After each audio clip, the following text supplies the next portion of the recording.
Hi, everyone. Thank you so much for joining us this evening. We're going to give it just a couple bit more minutes, and then we'll get started with our presentation while people continue to trickle in here. So we'll get started in just like 2 or 3 minutes.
All right, Katrina, do you want me to start?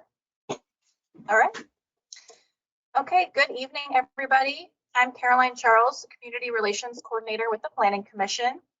Thank you for attending our second Mobility Virtual Public Meeting today. We're going to be giving a presentation to go over the proposed updates that will make up the mobility section of the unincorporated Hillsborough County Comprehensive Plan. Of course, we also want to hear your feedback and questions on the draft language, and we're going to address all of those immediately following the presentation. You can submit a question or comment by typing into the chat box, which you should see in the menu on the right-hand side of your screen, or you can also click on the raise hand button to be recognized, and we will unmute you so that you can speak. And of course, if at any time you're having technical difficulties, please message us in the chat, and we'll make sure that your comments are heard. This presentation is being recorded, and we will upload it to the mobility section project page within a few days. And while this will be the last virtual public meeting in this format, we will still be accepting public comments through October 15th, which can also be submitted through the online form on the project page. And with that, I would like to introduce our presenter, Katrina Corcoran, who is a senior planner with the Planning Commission. Thank you, Caroline. Thank you, everyone. I will be sharing my screen with the presentation momentarily. Just wanted to introduce myself. I will turn my webcam off throughout the presentation, but we will go ahead and turn them back on during the Q&A portion. So thank you very much.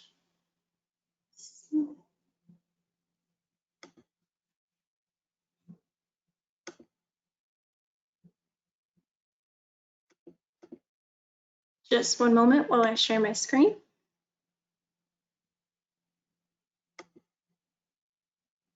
All right, and just to confirm that everyone can see the presentation. Yes, I can see it. Great, thank you very much.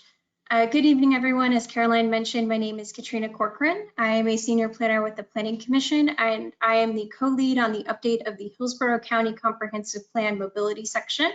My co-lead is Rich Clarendon, who is the Assistant Executive Director of the TPO, or Transportation Planning Organization.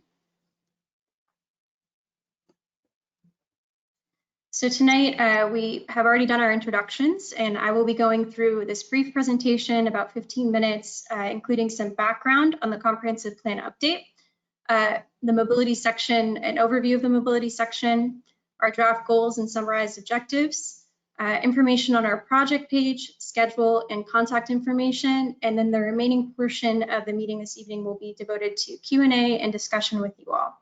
And thank you for joining us as we initiate the public and stakeholder feedback phase of the mobility section. So starting off tonight, we'd like to talk about comprehensive plans. So they set long-range policy direction for a community, and they are approved by local elected officials, in this case, the Board of County Commissioners. They provide high-level direction on land use, environmental protection, infrastructure, mobility, and public services. They're typically updated every 7 to 10 years. So you'll note that the unincorporated Hillsborough County Comprehensive Plan was last significantly updated in 2008. So we are outside of that time frame and in need of an update. And finally, comprehensive plans are required statewide at the local level. We're just discussing a bit about our overall Hillsborough County Comprehensive Plan update. This is a multi-year phased approach. So we have draft language for each element being developed via a collaborative process with Hillsborough County staff and other agencies. A couple of sections have already gone through this process and been adopted. That includes the One Water chapter, as well as the environmental and sustainability section.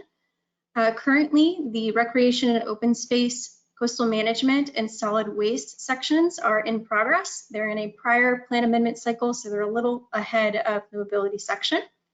Public and stakeholder input is critical for all of these updates, so we do want to hear from you.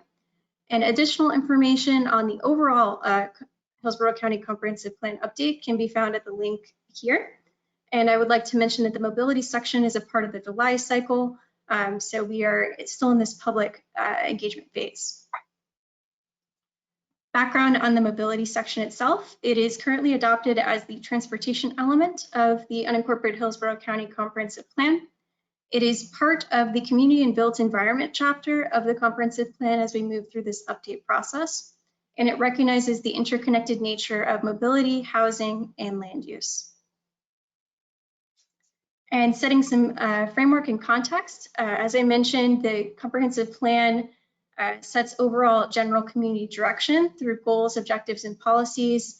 And again, the unincorporated Hillsborough County Comprehensive Plan was last significantly updated in 2008. So it is a long-range visionary document that can then inform things such as the Land Development Code, which contains specific rules and regulations governing how you can use and develop land within the county, as well as technical manuals, which are comprehensive guides for ongoing operations and technical/design specifications for projects and development. The mobility section policy language will inform regulations and ordinances, as I just mentioned on the previous slide, capital projects, education and outreach, and collaboration with other implementing agencies. Some key changes to the mobility section include a focus on equity. So you'll notice our first section is achieve equitable outcomes. We have a lot of new policy language there, as well as new objectives. We're also working to institutionalize Vision Zero. So while the current transportation element has some language on safety, we really focused on that and implementing Vision Zero principles along the way. And for those of you who aren't aware of what Vision Zero is, it is an international movement to reduce serious injuries and fatalities on roadways. We've also worked to address resiliency in transportation in the mobility section language. We have some language on establishing multimodal level or quality of service standards. So typically those level of service standards look only at vehicles so on roadways. So, LOS A through F, that sort of thing. One thing I'll note about this language is while we do note that we will establish these standards themselves will live in the capital improvements element, which has not yet come forward for update. We also have some language on coordinating transit service with land use, and HART has been integral in our process of developing project policy language on this. We have a build a smart system section, including leveraging benefits of the county's advanced traffic management systems. We've worked to update outdated references and concepts, including outdated references to older plans, things like that. We've included a new section on preparing for emerging technology. So that includes things from Uber and Lyft to electric vehicles to even autonomous and connected vehicles. And finally, we've incorporated context-based roadway planning and design principles, and that is primarily through the context classification system, which I'll discuss a bit further in later slides. And again, an overview here of our goals and contents. We have 6 main goals, which I will be talking about in the next 6 slides. We also have an implementation and monitoring portion of the plan. I'll note that this will not be adopted. This is essentially a reference page to other implementation-focused documents that the county will be producing. We also have an assessment of conditions, which is a mapping inventory. We have a lot of transportation maps that are severely outdated, so we'll be working on updating those as well. Our first goal is achieve equitable outcomes, and it reads to build a transportation system that supports the needs of all users with respect to ability, resources, identity, and mode preference. Our objectives here include engaging the public to ensure that everyone can collaborate and provide input on transportation planning and implementation, considering both positive and negative socioeconomic, physical, and mental health impacts of transportation projects. And finally, recognizing and avoiding repeating past injustices, so striving to alleviate or mitigate disproportionate burdens on underserved communities. Our second goal is to achieve Vision Zero by providing a multimodal transportation system that prioritizes the safety of all roadway users. So this includes using an integrated safe systems approach to develop and design improvements. For those of you who might not be aware, a safe systems approach is essentially the engineering response to Vision Zero. So it's a way of designing roadways and facilities that includes tolerance for use so that there are less injuries and fatalities on the roadway itself.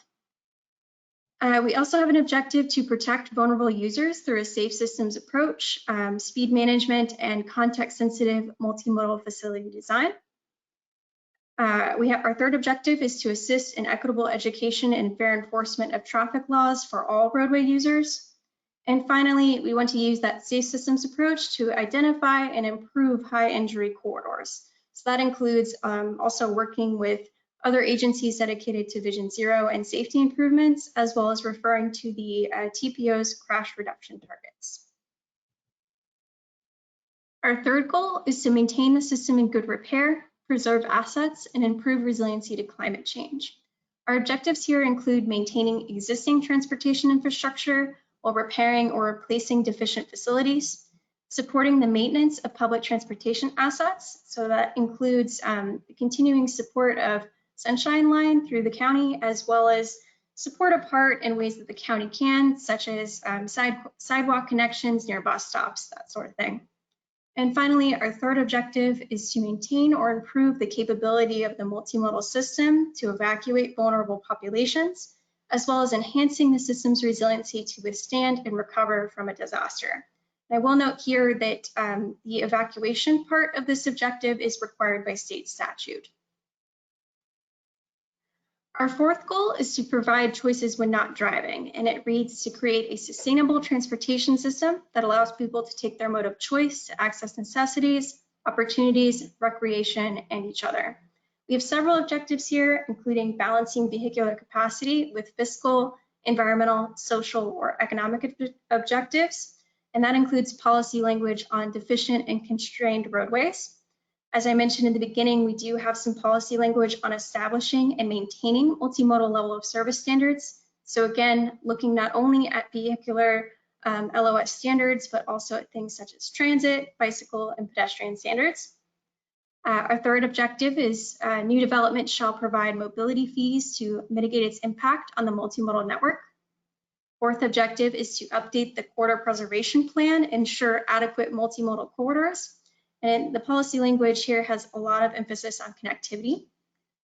We have several objectives on supporting and collaborating with HART to increase frequency to higher density and intensity areas, as well as transit-dependent communities, so getting service to those who need it. And finally, building a comprehensive bicycle and pedestrian system for additional trip purposes, so that folks can get around for things other than just recreation. Our fifth goal is to build a smart system that utilizes technology and strategies to improve safety, efficiency, and reliability for all modes of transportation and to meet the needs of all users. Our objectives here include addressing deficient roadways and safety of all users through enhanced traffic flow through technological solutions, modernizing the county's traffic management center to monitor and optimize the multimodal system, increasing person trips and reducing vehicle miles traveled through transportation demand management, or TDM. So for those of you who might not be aware, TDM includes things such as shifting from single occupancy vehicles to things such as carpooling or van pooling, flexible work times, and telecommuting, as I'm doing right now. We also have an objective on implementing comprehensive multimodal parking and curb space management programs. So for curb space management, that includes high activity areas that might have a lot of Uber and Lyft pickup or drop off, or grocery delivery, that sort of thing. We have an objective on pursuing corridor widening strategically only after lower cost alternatives have been considered. Improving multimodal connections to major military installations, tourist destinations, airport, port, ferry, rail, and intermodal terminals. And finally, monitoring and supporting emerging technologies and strategies for transportation facilities. And as I mentioned previously, that includes things such as Uber and Lyft, e-bikes and scooters, even all the way up to connected or autonomous vehicles. Our sixth goal is to ensure compatibility with context, and it reads to provide a multimodal transportation system that supports planned future land use, respects historical and cultural assets, supports the identity of the surrounding community, and protects the natural environment. So the objectives here include designing roadways appropriate to the future land use category that they traverse. So this is the context classification definitions and map. And if you'll notice the graphic on the top right, context classification essentially looks at a roadway and bases the design on the roadway based on the surrounding land use. So whether that's rural, suburban, different types of suburban or urban, making sure that that roadway is designed appropriately to those different types of uses. Our second objective here is to minimize adverse impacts to residential and commercial neighborhoods and environmentally sensitive land. It includes corridor studies and things of that nature. Protecting neighborhoods from adverse impacts of through traffics and speed while providing reasonable access to and from those areas. And finally, constructing complete streets to achieve safety, comfort, and aesthetics for all expected users and modes. We do have our mobility section project page available online.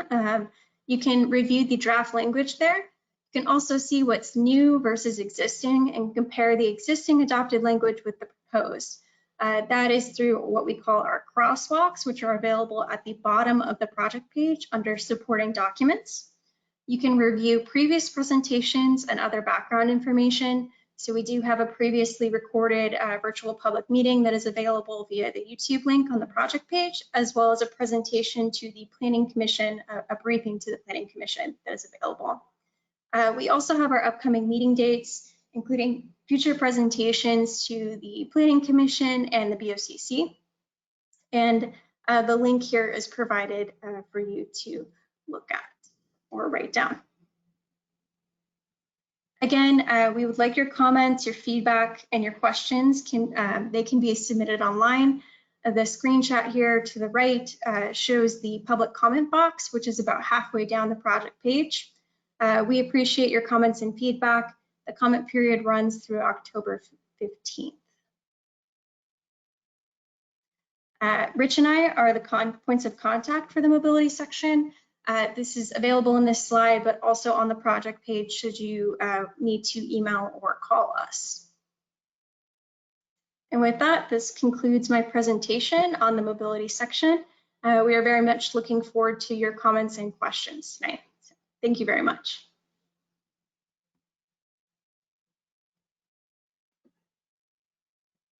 Okay, thank you, Katrina. So just a reminder, if anybody has any questions or comments, you can type them into the chat, which is on the right-hand side of your screen, or please click on the raise hand button, and we will recognize you and unmute you so that you can make a public comment or ask a question. So we'll open it up to everyone.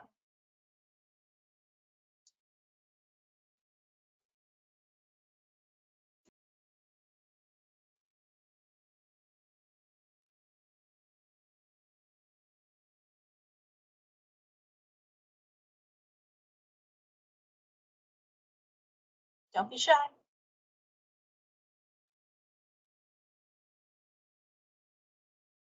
And if you think of questions after this, I know it was a lot of information all at once. Again, Rich and I are available via our emails, which are on the project page.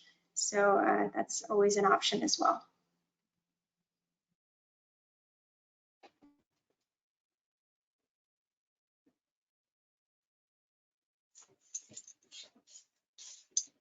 Not seeing any raised hands yet.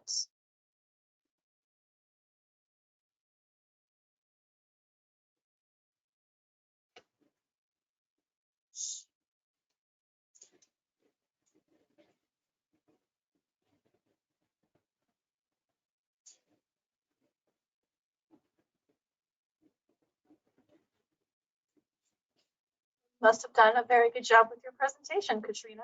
I think it's just a lot of information all at once. So you understand. We have a raised hand, Thomas Hester. Thomas, I just unmuted you, so go ahead and ask your question or submit your comment. Say it again? Yes, we can hear you. You hear me okay? Yes. Okay, because I don't know how to turn on my camera. Somebody had given me this link to this meeting. Our church is located on Anointed Word Church on the corner of Columbus and Rome Avenue. And my understanding is that there are some multimodal things that are happening. I believe it's trying to get traffic off of Columbus. And is there a road diet that's going to be happening along Rome Avenue? And I'm just wondering, because I think you mentioned something about something online that you could be able to see what you guys are proposing in the future, and wanted to see what that impact is.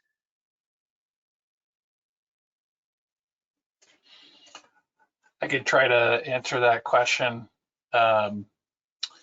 So you're in the city of Tampa there at Columbus and Rome. And I think what you're talking about may be a city of Tampa project. And I don't have the particulars right here in front of me, and I wouldn't want to try to give you information that might be incorrect, but if you give us contact information in the chat box or contact me later, I can put you in touch with somebody at the city who might be able to show you what they have in mind. Okay, well that will be helpful, because I'm one of the associate pastors here, but I'm also an architect, and I'm helping them to do a master plan for the future. We have an open piece of property right on that corner, and in the future we're going to be doing a new sanctuary, and we want to know, as far as like any of those things that will possibly affect that corner that we're on. So. Okay, great. Well, from what I've seen, I'm pretty sure that they will not be taking any additional right-of-way, if that provides you any assurance. But again, if you give us your contact information, or you want to contact us offline, I can try to put you in touch with the right person. Okay.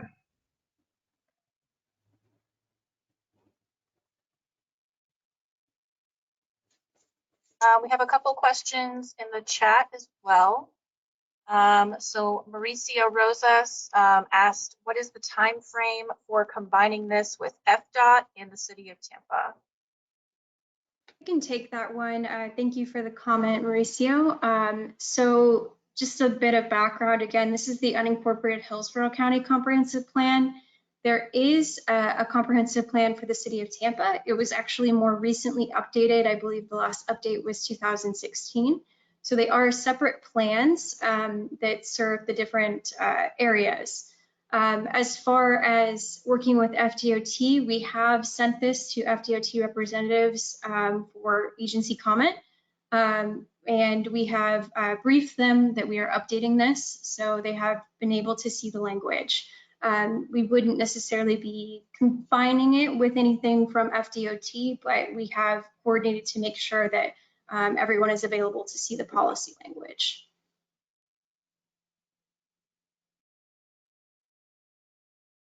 Great. We have another question from David Dunnigan asking, how do these plans overlap and or integrate with the BPAC?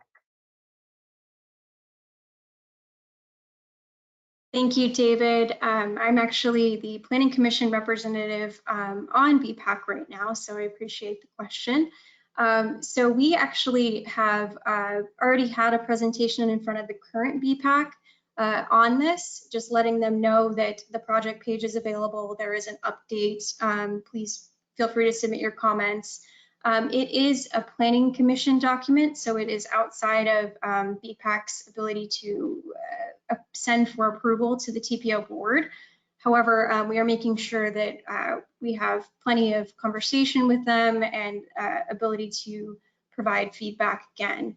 I will be attending the October 13th BPAC with a similar presentation to tonight to answer any questions that BPAC members have. Thank you for the question. And if I could just chime in, I think if you look at the click on the button that says review the goals, objectives, and policies, you'll see there's plenty of policy language about providing for better and safer on-road facilities for bicyclists and pedestrians. And then there are some policies related to off-road trails as well. So I think the objective is to work towards an integrated system. And again, the focus of this plan is the unincorporated area, but there are some county roads in the city as well. So ideally, you should be able to bicycle from one jurisdiction or across, from the city into the county and vice versa.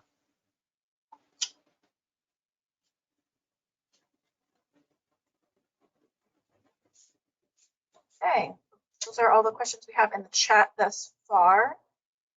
If anybody else has a question or comment, please feel free to type in the chat or again, click on the raise hand button. We'll give it a few more moments if anybody else would like to make a comment. Okay, we have Mauricio Rosas would like to make a comment. You are unmuted, so you can go ahead. Self-muted. Oh, it says you're self-muted. Oh, okay. There we go. Okay, you should be able to speak now. Okay. Thank you very much for making the presentation. Yeah, I'm aware that this is for the unincorporated area, but at some point everything does mix and come together. I noticed that, is there anything that you guys would offer to the Planning Commission that involves how mobility actually affects the developments? Because if you have, let's say, Fishhawk, which was 20-some years ago, we have a density of, I'm just going to throw out a number, 500 houses, but there's only one road. So how does a mobility transportation plan incorporate into the county's planning when there are developments that only have, basically only permit you to have one road, and there's no planning involved? Is there anything in here that would say, hey, if you're going to build 500 houses, you have to have this many exits, this much access, because we're going to be putting bus systems or rail system, whatever kind of, transit. Is there any thought into that in the plan? That's my question. Thank you.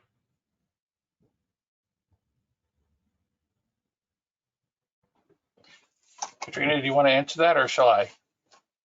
You can go ahead and I will add on, I suppose. Sure.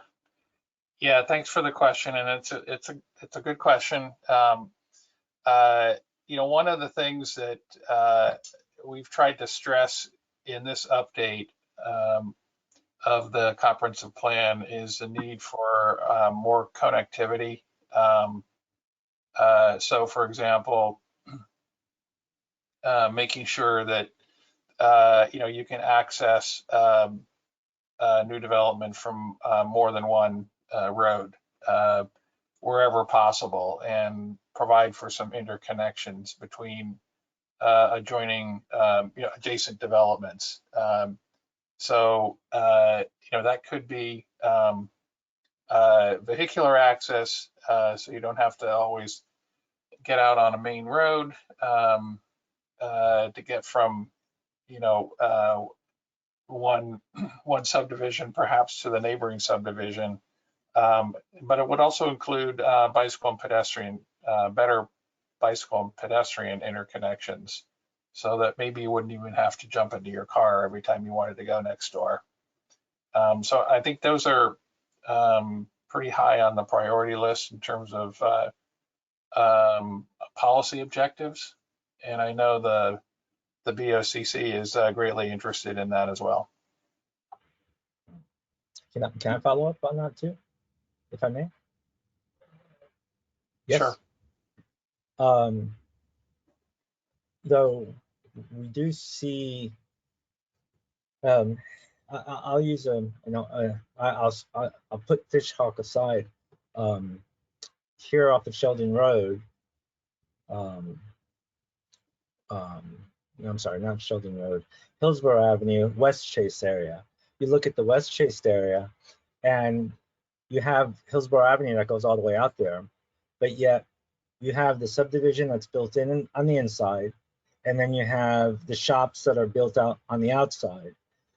That's the kind of conversation that I'm thinking about in the unincorporated areas. How do we move away from, like you said, okay, so we'll have a better bike path to get to and from the store, but most people are going to want some sort of vehicle to get into. You talked about autonomous vehicles. That's quite a possibility that in a place like West Chase, an autonomous vehicle would probably work a lot better, where people could call it, come picks them up, takes them to the grocery store or whatever. But that's my point, that it seems that as we continue to develop, whether it's further south or further west or east, there's not a lot of good planning thought when it comes to putting mobility, transit, actual, not roads, but transportation and mobility into the plan as part of the developer's plan to make this happen. Thank you.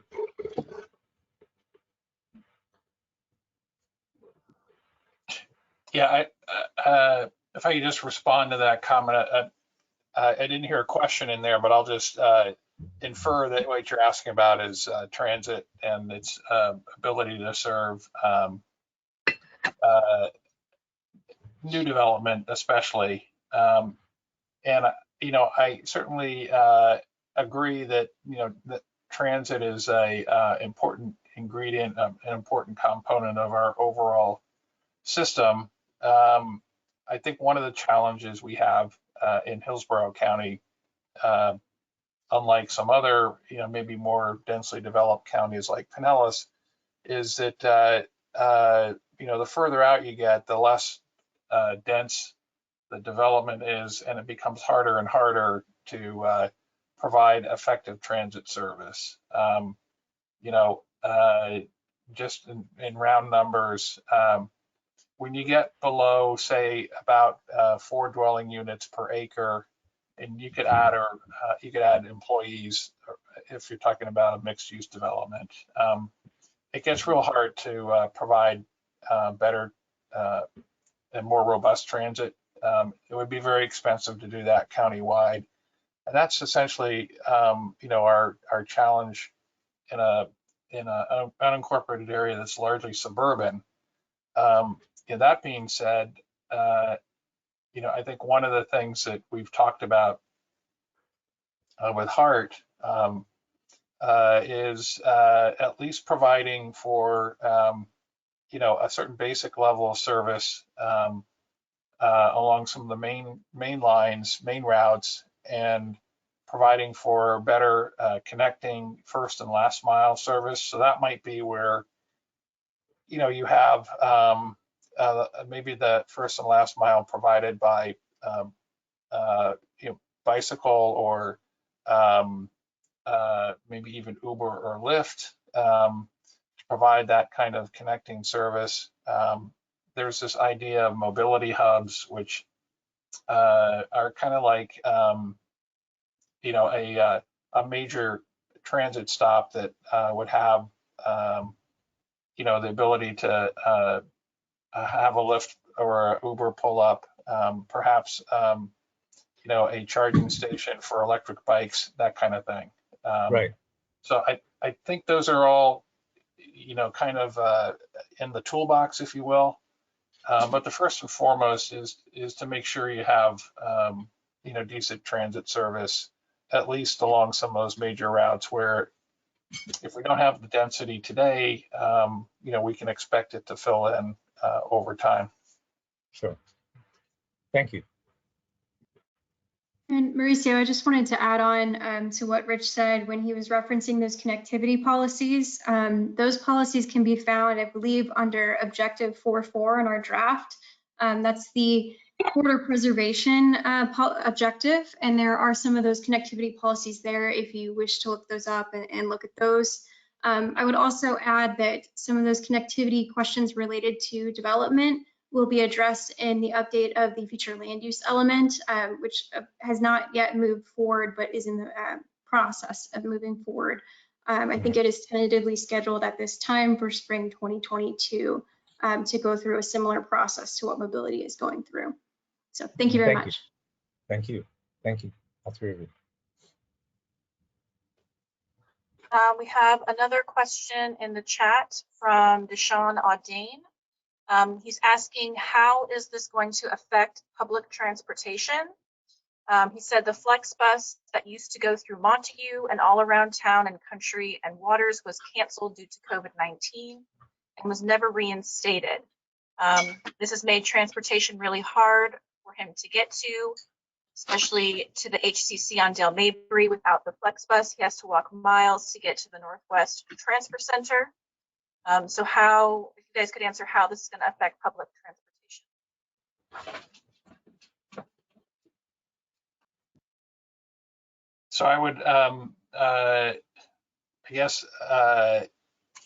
point out or, just emphasize that transit works best where you have, enough density or intensity of land use to really make it successful.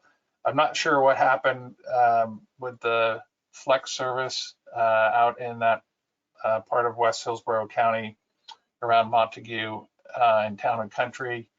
That's something we can ask Hart about. As Katrina mentioned, Hart was very closely involved in the development of this language that's in the draft goals, objectives, and policies. But I can't answer the specific questions about whether that service will be reinstated. I do know that Hart is going through a strategic, they're looking at a strategic plan, and at this point, I think it's largely looking at they're looking internally to see what they can do to provide better service. But I guess I would encourage you to get involved in the Hart strategic planning process when they go out and seek public comments and input from folks such as yourself. I would also mention that if you are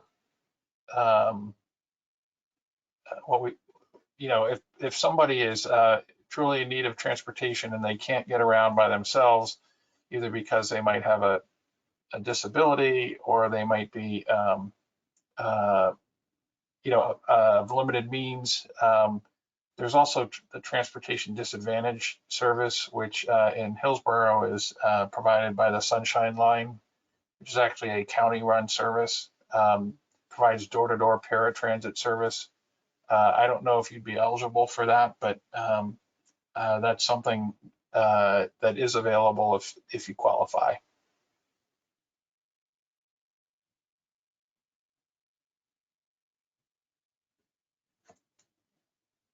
Okay. Not seeing any other questions in the chat. We'll give it a few more moments to see if anybody else would like to make a comment or ask a question.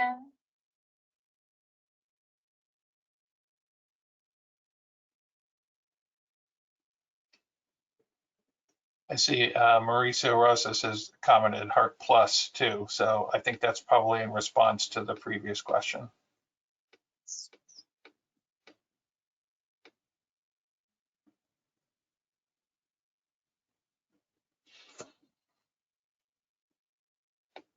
Katrina, you might want to mention while we're seeing if there are any other feedback. You might want to talk a little bit about the schedule for when this is going to go to the Board of County Commissioners in public hearings.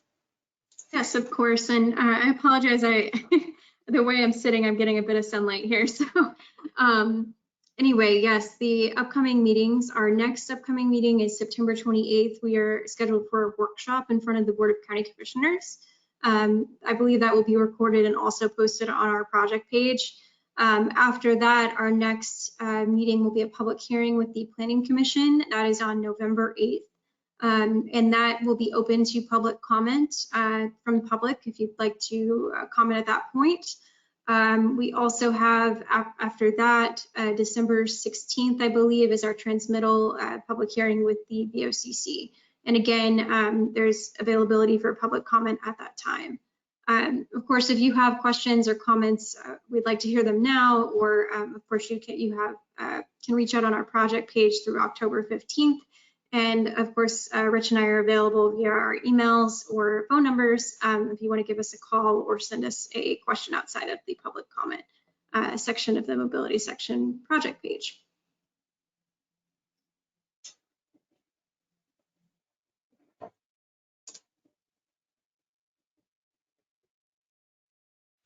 Looks like those were all of the questions and comments that we've gotten so far. So I don't see any other raised hands at the moment.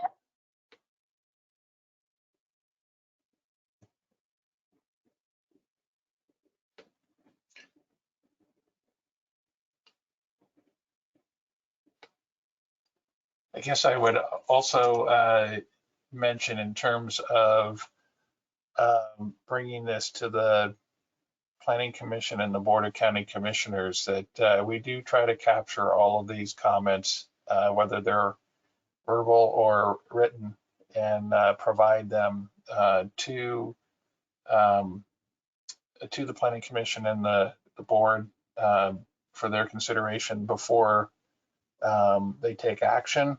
And we will attempt to summarize sort of the themes that we've heard, the questions that the main questions that have been asked, and provide some response that could be that could result perhaps in some changes to some of the policy language, or it may just be answering a question. So I just want to make sure folks know that you know, your comments do mean something, and they will get to the right people. And if you've commented previously, Caroline and I have both received copies of your comments, and they are marked and saved and ready to go to the Board of County Commissioners and Planning Commission.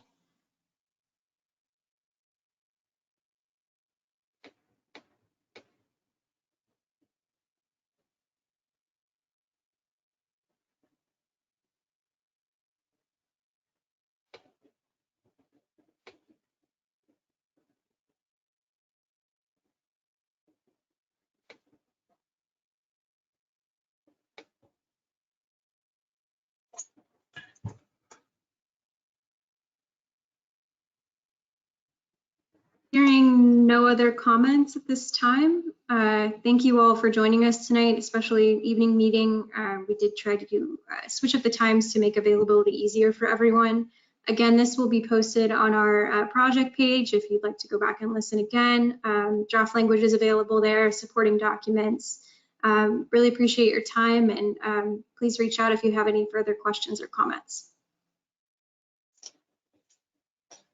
Yeah, we will be taking comments formally through October 15th. And of course, there will be a couple of public hearings after that in front of the Planning Commission, I believe November 8th, and the Board of County Commissioners tentatively scheduled for December 16th.